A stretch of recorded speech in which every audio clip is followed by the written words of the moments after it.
Got another great topic to discuss this hour. Kind of, if you have not heard this, if Hillary Clinton becomes president, and the likelihood of that seems to be diminishing the more and more we get into this email scandal. We'll see how that turns out. But if, in fact, she is, she's got a debt-free college plan.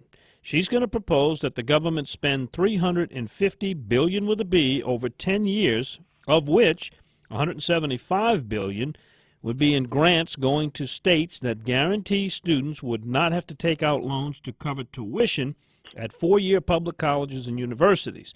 The states would have to agree to end budget cuts and to increase spending on higher education while slowing down tuition increases. With an oversupply of college degrees, recent graduates not able to find jobs, should we be encouraging more students to go to college? And with an $18 trillion federal debt and climbing, is this suggestion fiscally irresponsible? That's kind of our question for you on the Peretti Opinion Poll. We just changed it, so the returns are very early. Cast your vote at WWL.com. Is the debt-free college plan feasible? Simple yes or no. I guess you could kind of say this is a parallel to our TOPS program, whereby we issue tuition to qualifying Louisiana students and no payback, no loans. All right, let's talk to Jean Burk, education finance expert, and get her take on this. Jean, thanks for being with us this morning. Hey, Don. Thanks for having me. If you would, I kind of gave the Cliff's Notes on it, but are there any fine details or technical details that I missed on this plan? Have you really looked into it, and what more can you tell us about it? Well, I can tell you that I don't think it's a good idea, first of all. I mean, I think ultimately taxpayers are going to end up, carrying the load again, of course. And if you think about it, you're giving these kids no interest loans, but that's assuming they're going to pay them back. Then if they don't, then we're really in trouble. I think it's bad policy, good, smart politics. I think she's trying to appeal to the younger crowd, and, that's what politicians do. We've got a lot of candidates throwing out, some ideas right now. So I'm glad, though, the conversation is started because, college tuition has skyrocketed about 600% over the last 25 years. So good to at least getting some mention out there right now. As far as the argument about there's an oversupply of college degrees, what should we take from that? I mean, should we reduce the amount of people who go to college? Should we modify the curriculum? Should we try to put in more, maybe, what used to be very popular, like people learning mechanics and plumbing and hands-on type of career preparation? I'm with you. College is not for everyone. I mean, I've been teaching kids how to get free college for 11 years. But, if you offered college, and said, okay, blanket statement, everybody can go to college, you're going to have a lot of people that shouldn't be there. I mean, there are people who would do better at a trade job and make very good money. I think, we've got already a terrible rate right now. At the end of the freshman year, we've got 25% dropping out. At the end of the sophomore year, we got 50% dropping out. We've got about 1/3 of students actually graduating that actually start college. So you throw in a bunch more kids in there that probably don't want to be there, and then we're going to have a worse dropout rate. So, I'm thinking that in high school, there should be some internships. There should be some career tests put into play. I do a lot of those with students, but, where kids actually, find out, am I really college material? Am I really college bound? Would I rather go into the military or start my own business? So, no, it's definitely not for everybody. I mean, definitely higher education is a great thing, but not for everyone. So where do we start doing this? Should we even go back down to the high school level and do more, have the students do more of an investigation of what their future holds? Because, I mean, it was always the old thing, go to college, get a degree, and you'll earn plenty of money. Maybe that's not true anymore. And I know a lot of young people discover that there's a lot of money to be made in entrepreneurship and business and some of the what used to be called unskilled labor. I mean, plumbers and electricians and mechanics, there's a need for that. No, I agree with you. I think that there should be some reform.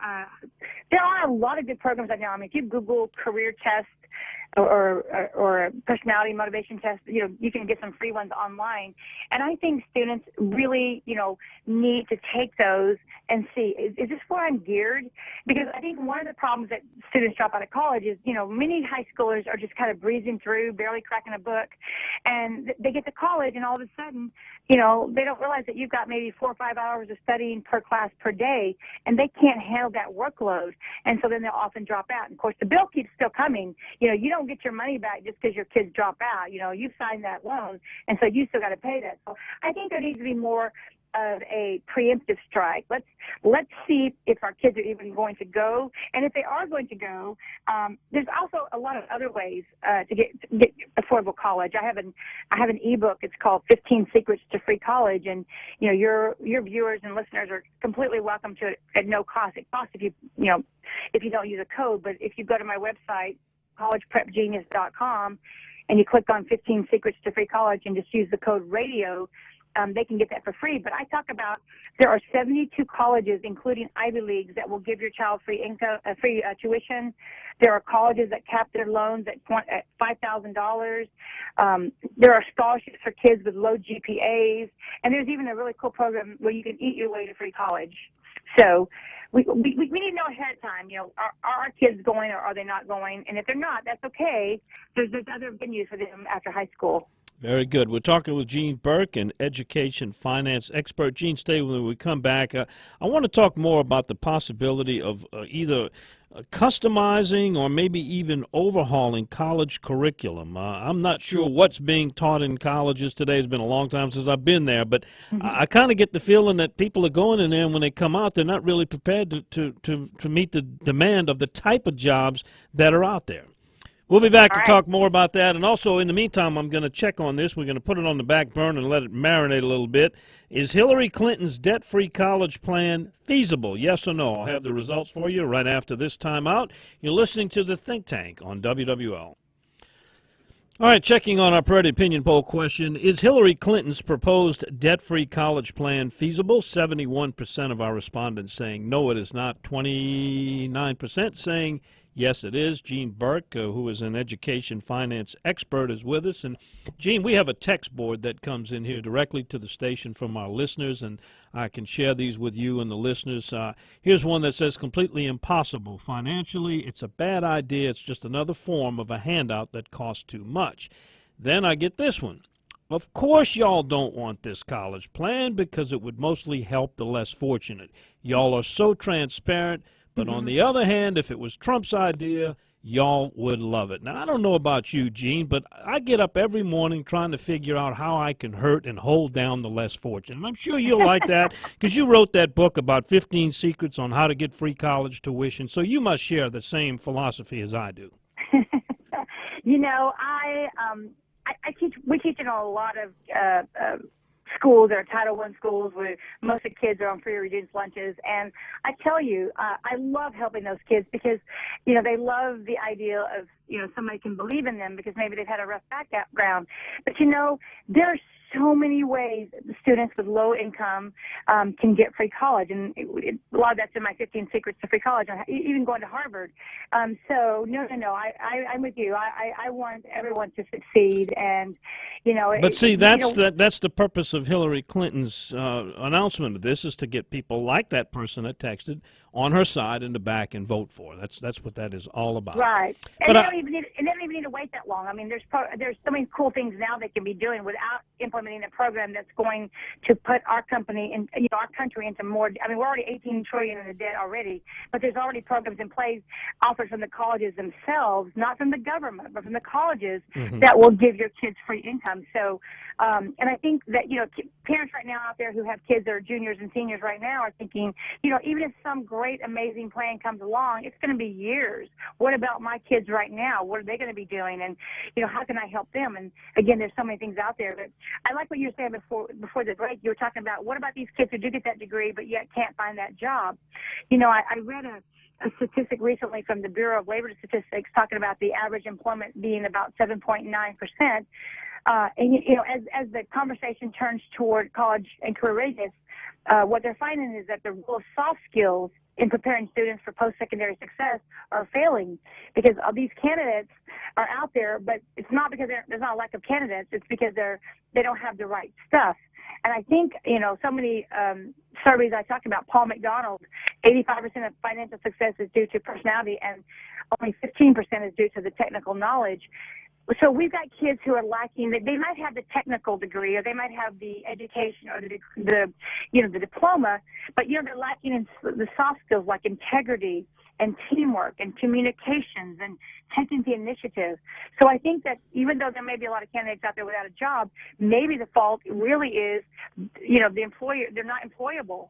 They don't have just your basic skills. Well, I couldn't agree with you more. Now, this one, Gene, may be the text of the day right here. This one says, when I was getting ready to apply to college, my dad sat me down, pulled up Department of Labor statistics to show me how what I wanted to do would basically make me unable to make a living, and he helped guide me to my career now, and I'm so happy that he did.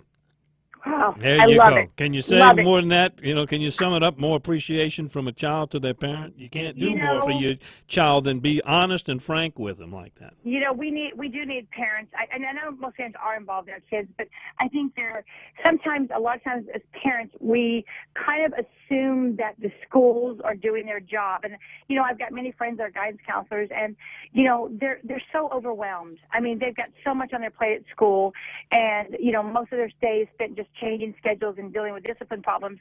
So I think a lot of times parents are thinking, hey, you know what? The counselors are going to guide my kids through high school and show them how to get into college and get into their career of choice and all that. And it's just not happening. It's one of the reasons I wrote a book called High School Prep Genius. It's a literal personal guidance counselor that whether your kids are in public school, private school, or homeschool, it's going to absolutely tell you what to do in 9th grade, 10th grade, 11th grade, 12th grade, and how to get your kids into college, find little known scholarships, and that sort of thing. And we wrote that because we were finding that disconnect because, unfortunately, I think guidance counselors want to help the kids, but they just can't. Their hands are tied. Boy, you really got some good stuff you've written about, Gene. Gene, let me get to Liz on her cell phone. She's calling us on line 1. Liz, thank you for your call. You're on with Gene Burk. Hi, I work in education and early intervention, actually, and I was wanting to ask the guest about how would someone go about who may be in a family who has a lower income get some monies to go to college, maybe a technical school, maybe not a 4-year college, because I do work with some teenage moms. And anyway, that would be something that may help some of the families that I work with, if you have information. Yeah, that's a good question. And of course, I get a lot of it does depend on what state you live in, because so many different states have, great programs, even technical. Even Alaska has a technical called Alaskan Performance Scholarship, where you can get, based on your SAT score, you can actually get a scholarship either to college or even a technical school. Where I would start with those students is go to the FAFSA forecaster and find out what their income is. That's going to tell you a lot, because based on your income, like I was talking about, even going to some of those 72 colleges, they somehow consider between 40 to 65,000 low income, but some of them will even consider $100,000 low income. So start off with finding out, what the family's income is. They're basically EOSC. What is their family contribution? And that's a good place. And you can certainly send me an email with more specific questions, and I'll be glad to give you a lot more information. Okay. You're going to give your email address out? Why don't you do it now, Gene? What's your email? Email me at Jean, Jean, at collegeprepgenius.com. I've got lots and lots of information that I know you don't want to take up the whole time talking about, but I'd love to give you more information, especially for students with lower income. Did you get it, Liz? Yes. Okay, very good. Thanks for your call. Thank you so much. All right, let's see if we can squeeze Paul in here. Paul's on line 2. Paul, thanks for your call. You're on with Gene Burk. Good morning. I have 3 children that one's already finished college and attorney. I have 2 that's in college now. And actually myself, I went back after many years. And I sat down with each one of them before they started and said, similar to what the text message said, what do you want to do? And whatever you do, it's got to be a business decision, not necessarily personal. And, just you get out and you're making $30,000 a year and you got $50,000 student loans, you're in the red, and you're definitely doing a bad service to yourself. So I've been pretty successful with that with my children and myself. So that works out well. Good for you. Good dad you are. Awesome. I love that. I do wish more parents knew that they should be doing that because, like I say, they may be thinking that it's going on at school, but there's a good chance it's probably not. Well, lack of parental guidance with education and college funding is only a small part of the lack of parenting problem in this country, but that's another topic for another day. Let's get to Chuck in Metairie. Chuck, thank you for your call. You're on with Gene Burk. Hey guys, how y'all doing? Good, Chuck. I have 4 kids. 2 graduated from college and are successful in their careers. 2 took a shot at it, didn't make it, and they're in other professions now. But I thought it was a good idea for them to at least experience some college. I think both of the kids that didn't make it, we looked at their college careers, pretty quickly and realized that they weren't cut out for it. And they didn't continue through, and they realized they weren't cut out for it. But I thought it was a good experience, and I think it's helping them now in their other careers. No, you're absolutely right, Chuck. And here's the thing. That's why I'm a big believer in, like, students taking AP courses or even doing some dual enrollment at the local junior college, because it does give those kids a taste of the college workload. We've got, kids who enter college and they breeze through high school and they don't realize how difficult college is. And if you can't handle some dual credit or some AP courses, then maybe college is not right for you. And it is good to find that out early, and that way you can change directions before you end up spending a lot of money. Gene, we're up against the news. We're about out of time, and I've got another guest coming on. But before you leave, 2 text messages are coming up. One missed your email address. They want you to repeat it. And the other is, where can they get a good career test for kids getting ready for college? Okay, great. Well, my email is gene@collegeprepgenius.com. I've got in my High School Prep Genius book, I've got a bunch of career tests, so I don't have that address right in front of me. Send me an email, and I will send you a link. These are completely free. They're really good. There's some great personality tests and great motivation tests. So send me an email, and I will get those out to you. And if you're interested in finding out about college funding in already existing programs, not adding, go to collegeprepgenius.com. Gene, thanks so much. We really enjoyed your visit. Thanks for taking time to talk with us. Thanks, Don. Appreciate you for having me. All righty. Gene Burk, education finance expert.